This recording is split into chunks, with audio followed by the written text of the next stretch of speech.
بسم اللہ الرحمن الرحیم۔ جب رسول اللہ صلی اللہ علیہ وسلم آخری بار حج کو تشریف لے گئے تو حسن اور حسین رضی اللہ تعالیٰ عنہ اجمعین ان کے ساتھ تھے۔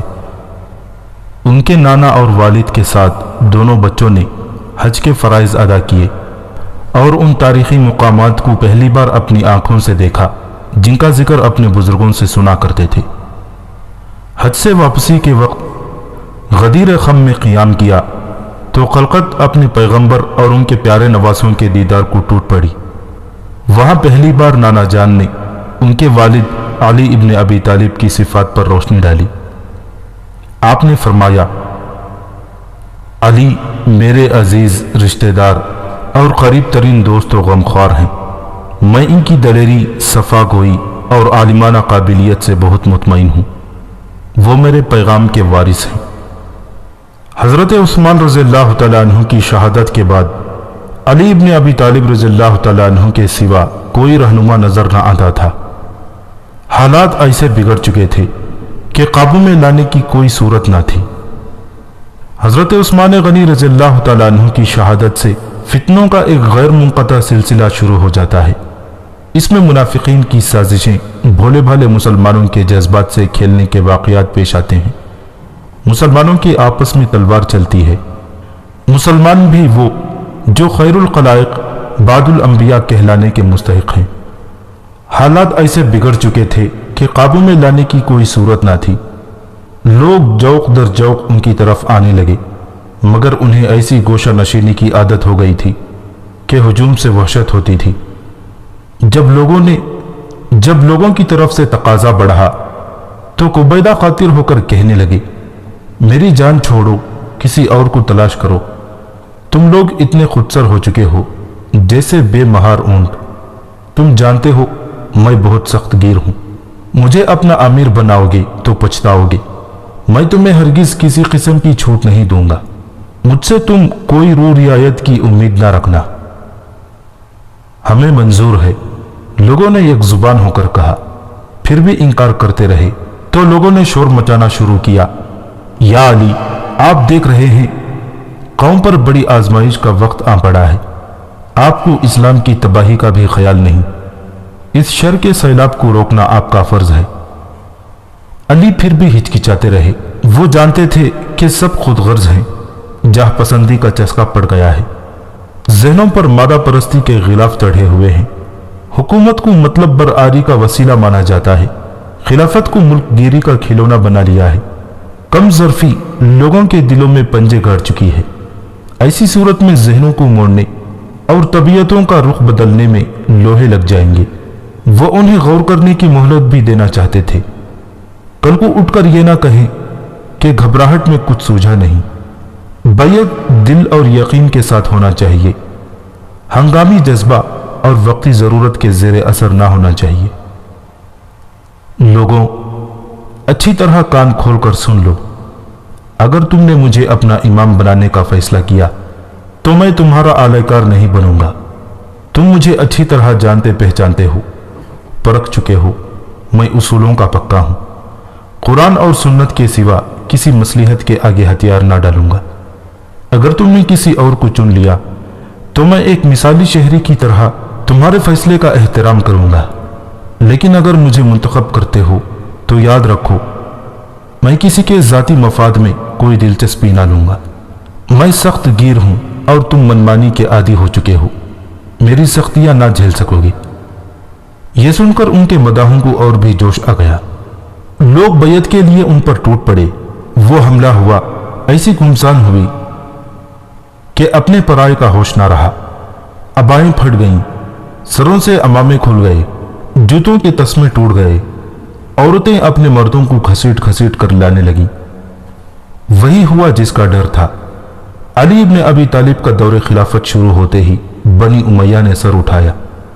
وہ اس عرصے میں اتنی طاقتور ہو چکے تھے کہ کسی کو خاطر میں نہ لاتے تھے۔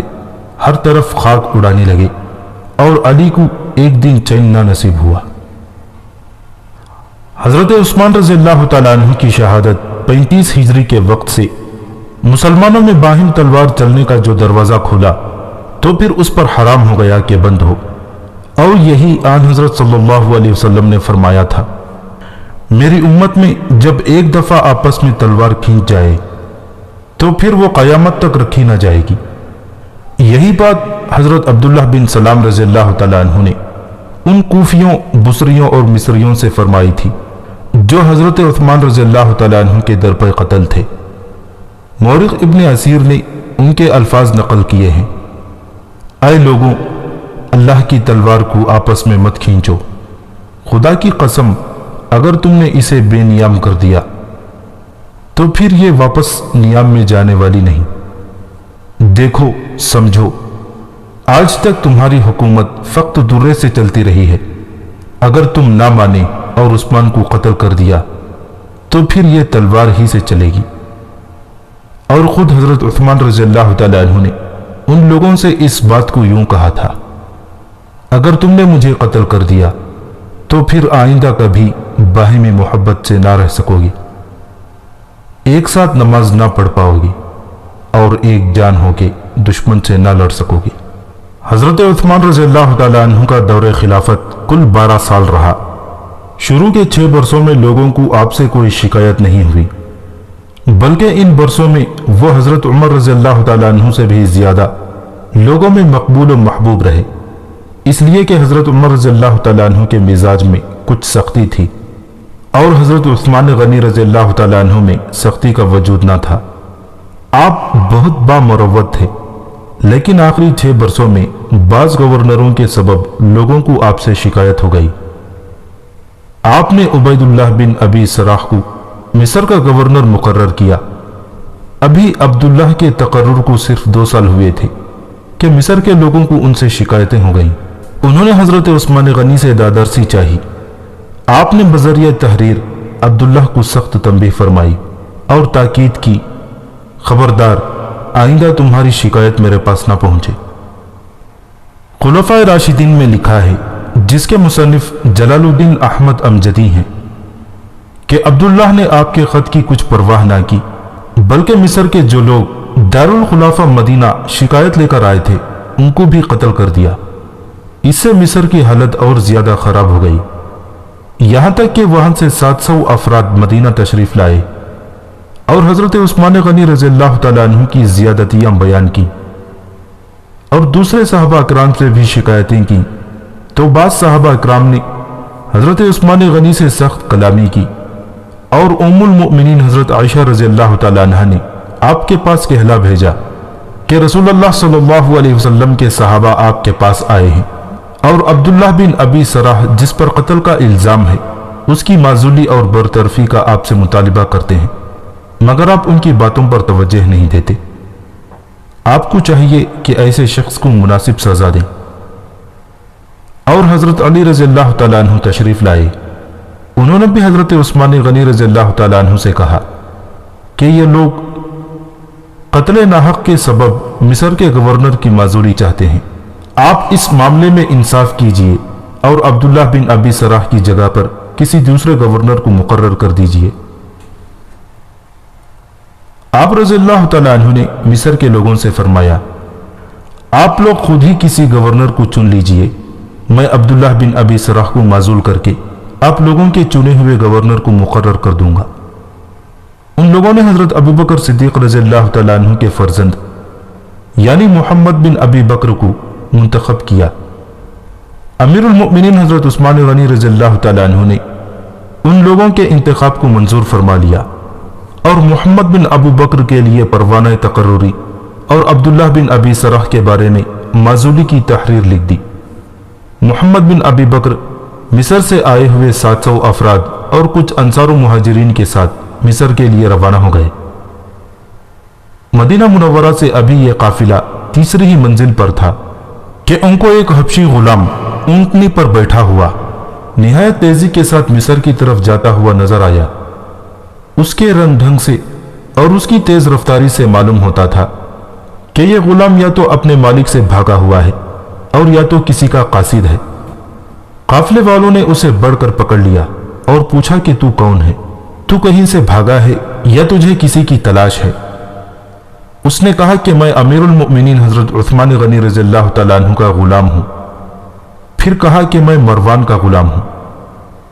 ایک شخص نے اسے پہچان لیا اور بتایا کہ یہ امیر المؤمنین کا ہی غلام ہے۔ حضرت محمد بن ابو بکر رضی اللہ تعالیٰ عنہ نے اس سے دریافت فرمایا کہ تمہیں کہاں بھیجا گیا ہے؟ اس نے کہا مجھے مصر کے گورنر عبداللہ بن ابی سرح کے پاس بھیجا گیا ہے۔ اس کی تلاشی لی گئی تو اس کے خشک مشکیزے سے ایک خط نکلا جو امیر المؤمنین حضرت عثمان رضی اللہ تعالیٰ عنہ کی طرف سے عامل مصر عبداللہ بن ابی سرح کے نام تھا۔ محمد بن ابو بکر نے سب لوگوں کو جمع کیا اور ان کے سامنے خط کھولا جس میں لکھا ہوا تھا، جب محمد بن ابو بکر اور فلاں فلاں تمہارے پاس پہنچے تو ان کو کسی ہیلے سے قتل کر دو، خط کو کل عدم قرار دو، اور جب تک میرا دوسرا حکم نامہ پہنچے اپنے عہدے پر برقرار رہو۔ اس خط کو پڑھ کر قافلے والے سب لوگ دنگ رہ گئے۔ محمد بن ابو بکر نے اس خط پر ساتھ کے چند ذمہ دار لوگوں کی مہریں لگوا دی اور اسے ایک شخص کی تحویل میں دے دیا، اور سب لوگ وہیں سے مدینہ منورہ کو واپس ہو گئے۔ جب وہاں پہنچے تو حضرت علی، طلحہ، زبیر، سعد اور دیگر صحابہ اکرام رضی اللہ تعالیٰ عنہ مجمعین کو اکٹھا کر کے ان کے سامنے خط کھول کر سب کو پڑھوایا اور اس حبشی غلام کا سارا واقعہ سنایا۔ اس پر سب لوگ بہت سخت برہم ہوئے اور تمام صحابہ اکرام غیظ و غضب میں بھرے ہوئے اپنے اپنے گھروں کو واپس ہو گئے، مگر محمد بن ابی بکر نے اپنے قبیلے بنو تمیم اور مصریوں کے ساتھ حضرت عثمان غنی رضی اللہ تعالیٰ عنہ کے گھر کو گھیر لیا۔ حضرت علی رضی اللہ تعالیٰ عنہ نے جب یہ صورتحال دیکھی تو حضرت طلحہ، زبیر، سعد، عمار اور دیگر صحابہ اکرام رضی اللہ تعالیٰ عنہ مجمعین کے ساتھ امیر المؤمنین حضرت عثمان غنی رضی اللہ تعالیٰ عنہ کے مکان پر تشریف لے گئے۔ ان کے ساتھ وہ خط، غلام اور اونٹنی بھی تھی جو راستے میں پکڑی گئی تھی۔ حضرت علی رضی اللہ تعالیٰ عنہ نے حضرت عثمان غنی سے دریافت فرمایا کہ یہ غلام آپ کا ہے؟ انہوں نے جواب میں فرمایا ہاں یہ غلام میرا ہے۔ پھر انہوں نے پوچھا یہ اونٹنی بھی آپ ہی کی ہے؟ انہوں نے فرمایا ہاں اونٹنی بھی ہماری ہے۔ پھر حضرت علی نے وہ خط پیش فرمایا اور پوچھا کیا یہ خط آپ نے لکھا ہے؟ انہوں نے فرمایا نہیں، اور خدائے تعالیٰ کی قسم کھا کے کہا کہ نہ میں نے اس خط کو لکھا ہے، نہ کسی کو لکھنے کا حکم دیا ہے، اور نہ مجھے اس کے بارے میں کوئی علم ہے۔ حضرت علی رضی اللہ تعالیٰ عنہ نے فرمایا بڑے تعجب کی بات ہے کہ اونٹنی آپ کی اور خط پر مہر بھی آپ کی، جسے آپ ہی کا غلام یہاں سے لے کر جا رہا تھا، مگر آپ کو کوئی علم نہیں۔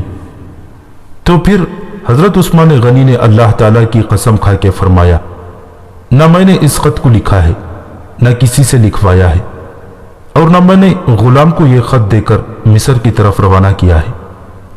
حضرت عثمان غنی نے قسم کھا کر اپنی برات ظاہر فرمائی تو ہر شخص کو یقین ہو گیا کہ ان کا دامن اس جرم سے پاک ہے۔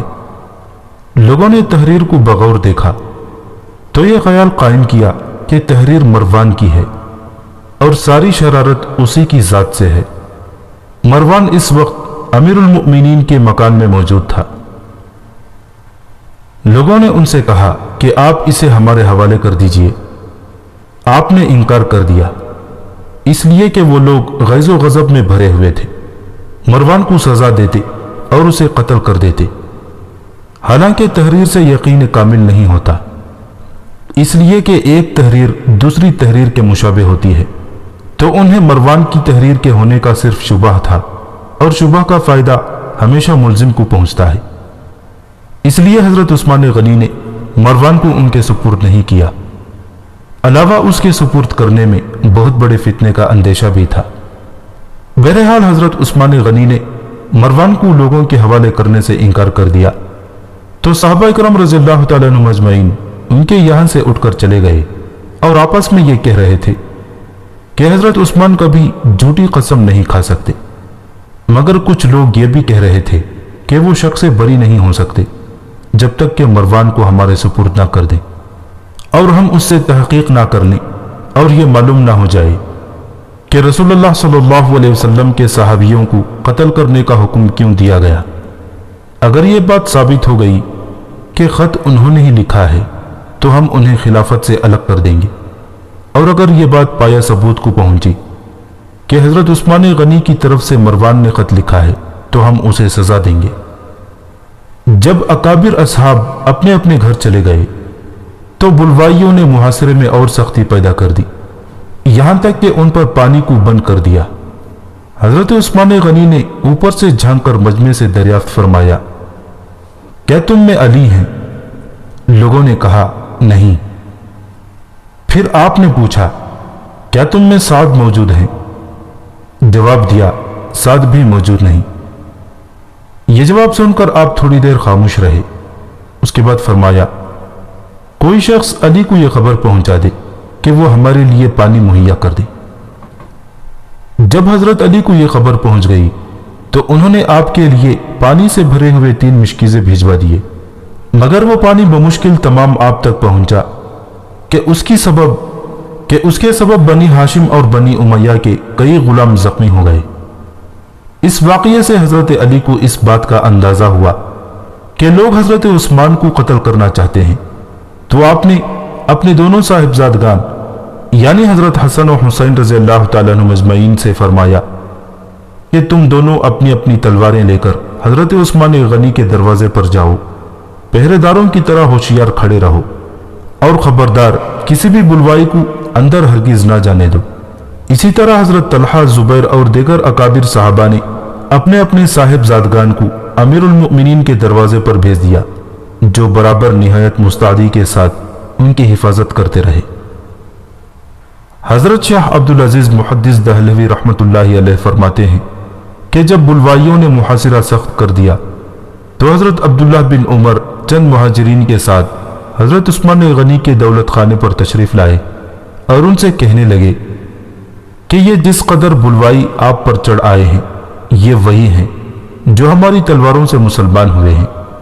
یہ سب شیخیاں اور اونچی اونچی اڑانے اس سبب ہیں کہ کلمہ پڑھتے ہیں اور آپ کلمے کی حرمت کا پاس و لحاظ کرتے ہیں۔ اگر آپ حکم دیں تو ہم ان کو ان کی حقیقت معلوم کرا دیں اور ان کی بھولی ہوئی بات پھر ان کو یاد دلا دیں۔ حضرت عثمان غنی نے فرمایا، خدا کی قسم ایسی بات نہ کہو، صرف میری جان کی خاطر اسلام میں ہرگز پھوٹ نہ پیدا کرو۔ پھر آپ کے سارے غلام جو ایک فوج کے برابر تھے اسباب و ہتھیار سے تیار ہو کر آپ کے سامنے آئے اور بڑی بے چینی و بے قراری کے ساتھ آپ سے کہنے لگے کہ ہم وہی تو ہیں جن کی تلواروں کی تاب خراسان سے افریقہ تک کوئی نہ لا سکا۔ اگر آپ اجازت فرمائیں تو ہم مغروروں کو ان کے کام کا تماشا دکھا دیں۔ گفتگو اور بات چیت سے ان کی درستگی نہیں ہو سکتی۔ وہ لوگ جانتے ہیں کہ کلمے کی حرمت کے سبب ہمیں کوئی نہیں چھیڑے گا، اس لیے وہ راہ راست پر نہیں آتے اور آپ کی نیز دیگر صحابہ اکرام کی باتوں کو ذرہ برابر اہمیت نہیں دیتے، لہٰذا ہمیں آپ ان سے لڑنے کی اجازت دیجیے۔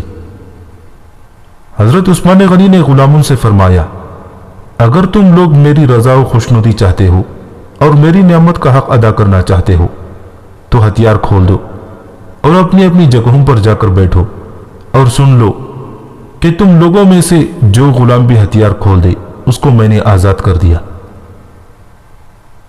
یعنی اللہ کی قسم، خون ریزی سے پہلے میرا قتل ہو جانا مجھے زیادہ محبوب ہے اس کے کہ میں خون ریزی کے بعد قتل کیا جاؤں۔ مطلب یہ ہے کہ میری شہادت لکھ دی گئی ہے اور رسول اللہ صلی اللہ علیہ وسلم نے اس کی بشارت مجھ کو دے دی ہے۔ اگر تم لوگوں نے بلوائیوں سے جنگ بھی کی تو بھی میں ضرور قتل کر دیا جاؤں گا، لہٰذا ان سے لڑنے میں کوئی فائدہ نہیں۔